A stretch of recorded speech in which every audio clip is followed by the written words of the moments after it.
Jason Johansson, the homicide lieutenant. We're currently conducting at a mobile home park located at the 5500 block of Tres Piedras. This is located in the area of Cabana and Vegas Valley Drive in our southeast area command.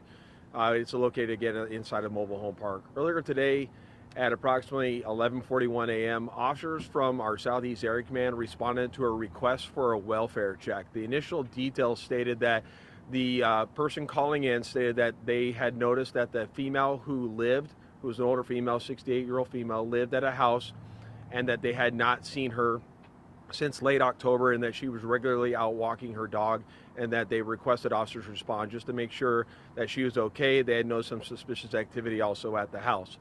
As officers arrived here at the address, they made contact with the original PR who reported these circumstances. They then tried to make contact at the house. Initially, they received no answer at the door. Once officers did a thorough investigation on the preliminary side, they determined that they did have enough to go inside the residence to ensure the safety of the 68-year-old female that they were looking for, to make sure she was all right. Immediately upon entering the house, they located a male and a female who were not who they are looking for, who were kind of acting in a suspicious nature and really could not provide the whereabouts of the female who belonged inside the residence. As officers then conducted a thorough search of the house, they located a chest freezer that was located inside the mobile home. They noticed that the chest freezer was locked. When we do these welfare checks, we are typically looking for anything that can fit the size of the person that we are looking for. So therefore, we called a locksmith to the location. That locksmith opened the freezer, and unfortunately, when they went inside, they did find the remains of a female who, based on description and age, appears to be the 68-year-old female that lived at their house. Based on those details, our homicide team has responded. We've taken over this investigation. Right now we're working this and we're treating this as it's a homicide investigation, but right now it's a suspicious death. And I only say that because I don't want the community to think we treat our investigation any different because it's a suspicious death. It's just a homicide investigation would clearly indicate that we believed she was killed by another person. We are not at the stages where we can definitively say that. We need to determine cause and manner of death.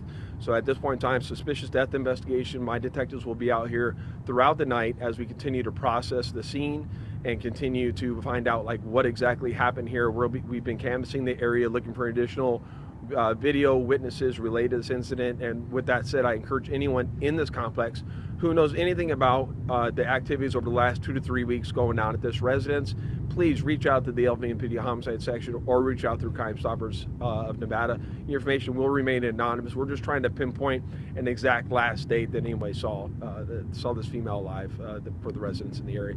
With that, I'm sure you have questions. I'll take any additional questions you may have. The two people found in the house, are they related to the woman, and are they cooperating with police? We're still establishing that, and it appears that they are somewhat roommates. But we're still confirming everything that we're being told. Were either of them taken into custody? They are currently with us right now, and they are in custody as we continue to move through our investigation. What about neighbors? A lot of neighbors we talked to are pretty concerned about this, pretty nervous. What would be your message to them? Well, I would say this. Right now, this does not appear to be any type of random act. I think that's first and foremost, so that there's not someone hiding in the dark or anything like that. I don't believe that this is a circumstance like that.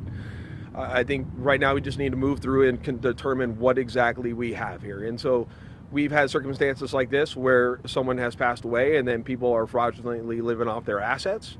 And then we've had times where it's a murder. And right now I can't tell you specifically what circumstance we're in right now. And just bear with us. There is no, I don't believe there's anyone outstanding related to this case right now. And we've had people ask us about several animals apparently, or I assume they're being taken care of by animal control. Yeah, so there's animals that were in the house, specifically birds, I believe. I'm not sure about cats, but there's some dogs. So animal control's here. They do have some custody of animals, and then we have a neighbor, I believe, who said that they would help out. So, yes. All right. Thank you everyone for your time. Thank you.